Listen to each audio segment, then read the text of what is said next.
አክብሮታዊ ሰላምታችን በያላችሁበት የሆነ ቻናል ቤተሰቦች እንደምን አላችሁ? ይህ ፋክት ፈርስት ነው። በዚህ ሰዓት መሰማትና መደመጥ ያለባቸውን አጫጭር ሀገራዊ እንዲሁም ዓለም አቀፋዊ ሰበር መረጃዎችን ወደ እናንተ እናደርሳለን። ከመረጃዎቻችን መካከልም የፕሪቶሪያው ስምምነት አደጋ ላይ ወድቋል። ፈርሶ የነበረው የትግራይ ምክር ቤት ዛሬ በድንገት ተሰብስቦ ዶክተር ደብረጽዮን ገብረ ሚካኤልን የክልሉ ፕሬዝዳንት አድርጎ መርጧል። ጀነራል ታደሰ ወረደ በሰላምና በጦርነት አፋፍ ላይ ነን ሲሉ ባስጠነቀቁ ማግስት ህወሓት የፌዴራል መንግስቱን ውሳኔ የሚገዳደር እርምጃ ወስዷል። መቀሌ በሁለት ፕሬዝዳንቶች ልትመራ ይሆን? ዳግም ወደ ጦርነት የሚያንሸራተተው አደገኛው ፖለቲካ የት ሊደርስ ይችላል? ፋክት ፈርስት ያልተሰሙ ጥቃቅን መረጃዎችን ይዞላችሁ ቀርቧል። ከካርቱም አየር ማረፊያ ጥቃት ጀርባ እነማን አሉ? የሱዳን ጦር ኢትዮጵያና የተባበሩት አረብ ኤሚሬቶችን በይፋ ሲከስ፣ አዲስ አበባ ደግሞ ክሱ በውጭ ኃይሎች ትዕዛዝ የቀረበ ነው ስትል ውድቅ አድርገዋለች። የኢትዮጵያ የውጭ ጉዳይ ሚኒስቴር ሱዳን ውስጥም ስለሚንቀሳቀሱት ቅጥረኛ ተዋጊዎች ያወጣውን አስደንጋጭ መረጃ ምንድነው? እውነታውን አብረን እንፈትሻለን። ኢራን ኤሚሬትስን በይፋ ደበደበች። 12 ባላስቲክ ሚሳይሎች፣ ክሩዝ ሚሳይሎችና ጥቃት ድሮኖች በኤሚሬትስ ሉዓላዊ ላይ ዘምተዋል። የፋይጅራ የነዳጅ ማከማቻ ላይ የደረሰው ጉዳትና የቆሰሉ ሰዎች ዜና ዓለምን እያነጋገረ ነው። ይህ ድርጊት ወደማይመለስ ቀውስ ሲወስደን ይሆን? የቴሄራን ማስጠንቀቂያና የአቡዳቢ ቁጣ ምን ይመስላል? ዝርዝሩን እናስደምጣቸዋለን። ኢራን የዓለምን የነዳጅ መስመር ዘጋች። ነገር ግን ከዚህ እርምጃ ጀርባ እስራኤልና አሜሪካ ያዘጋጁት ሌላ የሚስጥር ወጥመድ እንዳለ ያውቃሉ? ፕሮጀክት ፍሪደም ተራ ወታደራዊ ዘመቻ አይደለም። በኢራን የኒውክሌር ተቋማት ላይ ምን ሊፈጸም ነው? በአሁኑ ሰዓት በመካከለኛው ምስራቅ ምድር ላይ እየተካሄደ ያለውን ታላቅ የኃይል ፍጥጫም በዝርዝር እንመለከታለን። ቻናሉን ሰብስክራይብ፣ ቪዲዮ ላይክ እያደረጋችሁ መረጃዎችን እንድትከታተሉ በአክብሮት ጋብዛለሁ። በቀጥታ ወደ መረጃው አልፋለሁ። አብራችሁን ቆዩ። ዛሬ ማክሰኞ ሚያዝያ 27 ቀን 2018 ዓ.ም በመቀሌ ከተማ ስድስተኛ መደበኛ ጉባኤውን ያካሄደው የቀድሞ የትግራይ ክልል ምክር ቤት ዶክተር ደብረጽዮንን የክልሉ ፕሬዝዳንት ወይዘሮ ኪሮስ ሀጎስን አፈ ጉባኤ እንዲሁም ወይዘሮ ምህረት በረህን በምክትል አፈ ጉባኤነት ሰይሟል። ህወሓት ይህን እርምጃ የወሰደው የፌዴራል መንግስት የጊዜያዊ አስተዳደሩን ፕሬዝዳንት ታደሰ ወረደን የስልጣን ቆይታ በአንድ ዓመት ካራዘመ ከሁለት ሳምንት በኋላ ነው።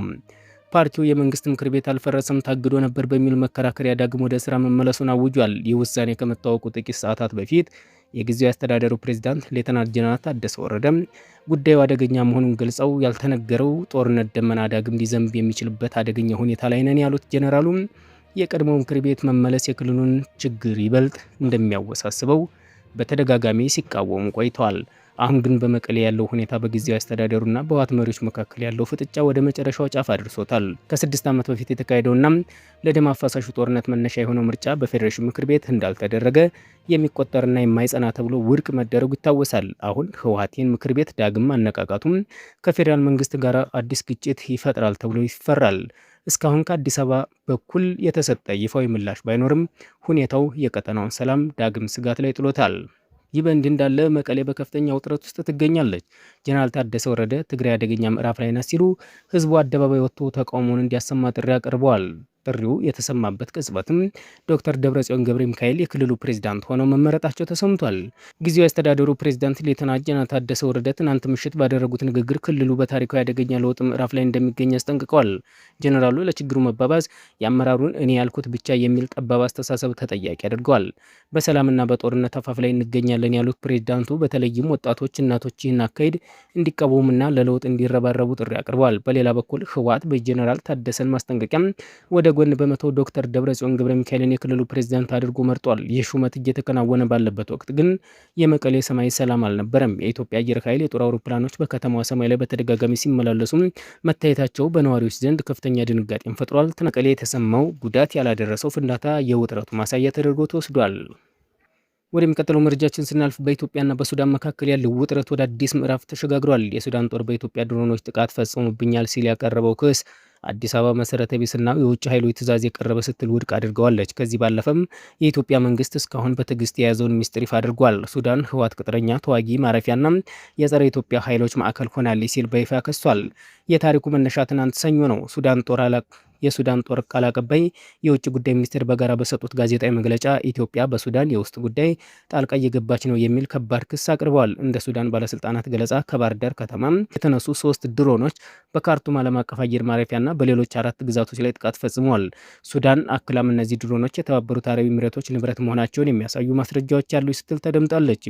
ይህ ክስ የቀረበባት ኢትዮጵያ ግን ዝምቷን ሰብራለች። የውጭ ጉዳይ ሚኒስቴር ዛሬ ማክሰኞ ባወጣው መግለጫ ሱዳን ክስ ፈጽሞ መሰረተ ቢስ መሆኑን አስታውቋል። የኢትዮጵያም እስካሁን የሱዳን ጦር የሚፈጽማቸውን ድርጊቶች ይፋ ከማድረግ የተቆጠበችው ለወንድማማችነት ግንኙነት ስትል እንደነበር ገልጾም አሁን ግን ነገሮች መለወጣቸውን አመልክቷል። መግለጫው በግልጽ እንደሚያስረዳው የሱዳን ጦር ኃይሎች የህወሓት ቅጥረኛ ተዋጊዎች በስፋት እየተጠቀሙ ይገኛሉ። እነዚህ ቅጥረኞች በሱዳን ጦር የገንዘብ የመሳሪያ ድጋፍ እየተደረገላቸው በኢትዮጵያ ምዕራባዊ ድንበር በኩል ወረራ ለመፈጸም ዝግጅት እያደረጉ መሆኑን አዲስ አበባ አስታውቃለች። ኢትዮጵያ ይህን የሱዳን ክስ የውጭ ደጋፊው ትዕዛዝ ስትል ጠርተዋለች። የሱዳን ጦር የራሱ ክፉ አጀንዳ ለማራመድ ሲል በኢትዮጵያ ብሔራዊ ደህንነት ላይ ጥሰት እየፈጸመ መሆኑን መግለጫው ያሳያል። ይሁን እንጂ ኢትዮጵያ አሁንም ቢሆን ለሱዳን ቀውስ ወታደራዊ መፍትሄ እንደሌለና ተፋላሚ ወገኖች ወደ ንግግር እንዲመጡ ጥሪ አቅርባለች። ወደሚቀጥለው መረጃችን ስናልፍ የቻናል ቤተሰቦች ዓለም በአሁኑ ሰዓት በአንድ ትልቅ ስጋት ውስጥ ትገኛለች። የሆርሙዝ ወሽመጥ ተዘግቷል።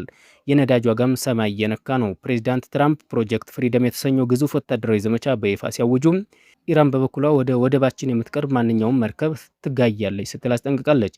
የዓለም ንግድ መስመር የሆነው የሆርሙዝ ወሽመጥ የጦር አውድማ ሆኗል። ኢራን ወሽመጡን በከፊል መዝጋቷን ተከትሎ በመቶዎች የሚቆጠሩ የነዳጅ መርከቦች በባህር ላይ ተቀርቅረው ይገኛሉ።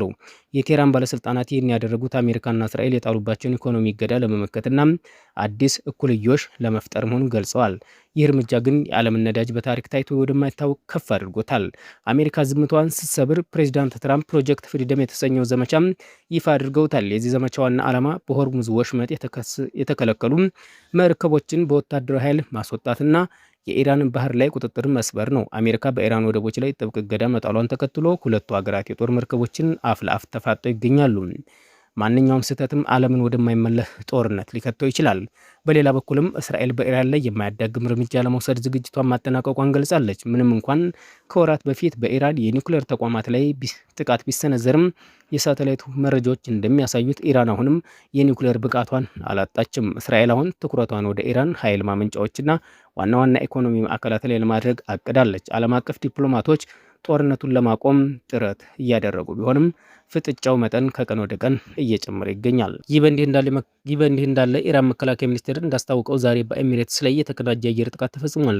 ጥቃቱ በአይነቱ ልዩ የሚያደርገው 12 የባላስቲክ ሚሳኤሎችና 3 ክሩዝ ሚሳኤሎችና 4 የጥቃት ድሮኖች በአንድ ጊዜ ያካተተ መሆኑ ነው። ምንም እንኳን ኤሚሬትስ አየር መከላከያ ስርዓት ሁሉም ተወንጫፊዎችን ማክሸፍ ቢችልም የፋይጅራይ ነዳጅ ማከማቻ ቀጠና ላይ የወደቀ የድሮን ስብርባሪ 3 የውጭ ሀገር ዜጎችን ህይወታቸውን አደጋ ላይ ጥሏል። ቴህራን ጥቃቱን ተከትሎ ባወጣችው መግለጫ አቡዳቢ ማንኛውንም ጥቃት የጎደለው እርምጃ እንዳትወስድ አስጠንቅቃለች። ኢራን ኤሚሬትስ ከምዕራባውያን ጋር የምታደርገውን ወታደራዊ ትብብር ለደህንነት ስጋት ነው ስትል ትከሳለች። በሌላ በኩል የአረብ ኤሚሬትስ መንግስት ድርጊቱን ሉዓላዊነት ጥሰት ሲል የኮነነው ሲሆን የዜጎቹን ደህንነት ለመጠበቅ አስፈላጊው ምላሽ የመስጠት መብቱ የተጠበቀ መሆኑን በቁጣ ገልጿል። በአሁኑ ሰዓትም በመላው ኤሚሬትስ ከፍተኛ የደህንነት ጥንቃቄ እየተደረገ ይገኛል። የቻናል ቤተሰቦች ለሰዓቱ የነበረ መረጃ ይህን ይመስል ነበር። ከቆይታ በኋላ በሌላ መረጃ እስከምንገናኝ መልካም ጊዜ ይሁንላችሁ።